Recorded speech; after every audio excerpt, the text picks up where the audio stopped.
and welcome back. In this video you will learn about rapport and how you can build rapport instantly with the children and adults you work with. Wouldn't it be useful to get students to listen to you quickly and with ease? How about handling difficult people? Wouldn't it be great if you could manage a challenging situation or a challenging parent more effectively and maintain the relationship and create a win-win situation? Now that would be good, wouldn't it? So rapport, what is rapport? Rapport is essentially an ingredient when using NLP or in any successful communication between two individuals or groups of people, especially useful in the classroom. Rapport is like the oil in the engine. Have no oil and things grind to a halt. The first rule in communication is to establish rapport. Don't expect people and students to listen to you if you haven't gained rapport first. The rule applies to everyone, whether you are a student, a teacher, obviously, a coach, doctor, a therapist, or someone in business. Okay, take a moment now to write down what rapport is. Pause the video and write what you think rapport is. Now, rapport is the ability to relate to others in a way that creates a climate of trust and understanding. The purpose of rapport is to establish a feeling of comfort and commonality between people in order to be better able to influence them. Being in rapport also helps people to see each other's point of view, to be on each other's wavelength, and to appreciate each other's feelings. The phrase goes, when people are like each other, they like each other.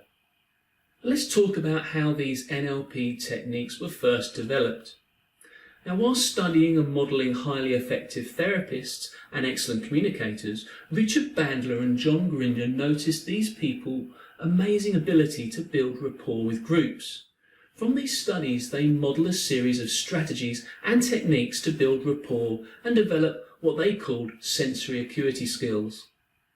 Sensory acuity is the ability to gain awareness of how other people automatically, often non-verbally, respond. It's about developing your awareness of facial and physiological microsignals. Thus we can read the emotional experience of another person. For years there was limited evidence to support this area of NLP.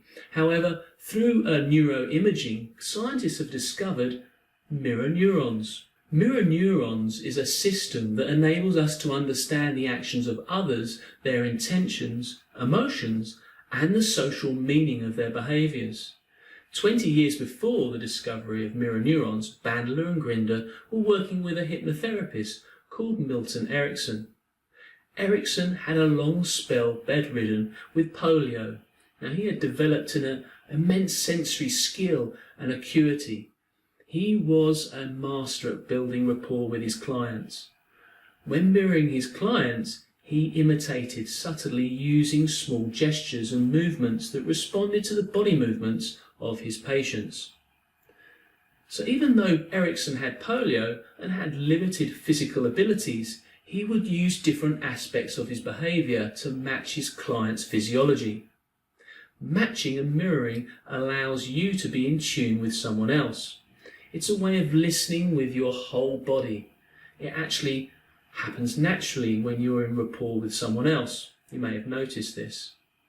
NLP suggests that by consciously being aware of how we use our body language in an interaction, we can deliberately match and mirror someone else and gain rapport instantly. So how do we create deeper rapport with our classes, our colleagues and parents? Well, we can do it by matching and mirroring. You can match their postures and gestures. You can match their breathing rates, the rhythm of movement, energy levels, voice tone. The term matching is used to describe the exact copying of another person's behaviour. For example, moving the same arm to the same height, at the same angle to the other person. And mirroring is about adopting a mirror image of that person you are communicating with. Crossover matching involves matching another person's behaviour with a different behaviour of your own. For example, matching their breathing rate to your finger movement. Now, this way of building rapport is more difficult for others to detect. It's more subtle, but it's still very, very effective. Now, when you've matched a person's behaviour for a while, you can begin to slow down and notice that effect. Now, this is called pacing and leading. Building good relationships requires that you pace other people. Now, here's a metaphor. NLP compares pacing with running alongside a roundabout, for instance. If a child were just to jump on whilst it was moving round, they would fall flat on their face. In order to jump on and stay on the roundabout, they have to run at the same pace as the roundabout and then jump on. So before you attempt to lead people, make sure you pace them and gain rapport first. Then you can lead them on to another part of the conversation or another behaviour. Leading is when you subtly get the other person to change by taking the conversation in a new direction. In NLP, we advise you to pace, and then lead.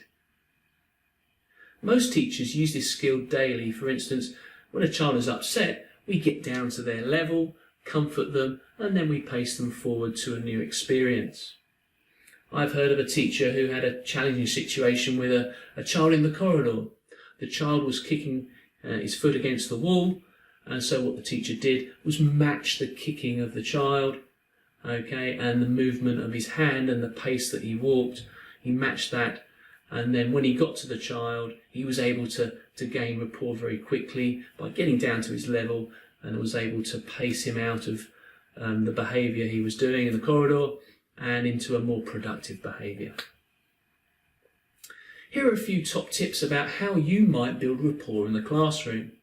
Get down to a student's level wherever possible to help manage and influence their behaviour. You can build rapport quickly with difficult students by matching a small body rhythm. Always match parents when you are in a meeting or a parent conference. And feel confident that you can stand your ground in a challenging conversation by maintaining rapport and paying attention to what is being said. And to help students through an emotional issue, you could take them for a walk and talk.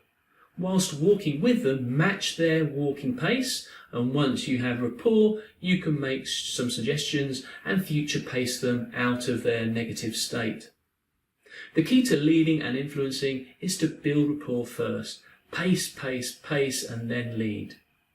Okay, now it's down to you to go away and practice, have some fun with it, and notice what you notice. Well, that's it for this one. You'll see me in the next.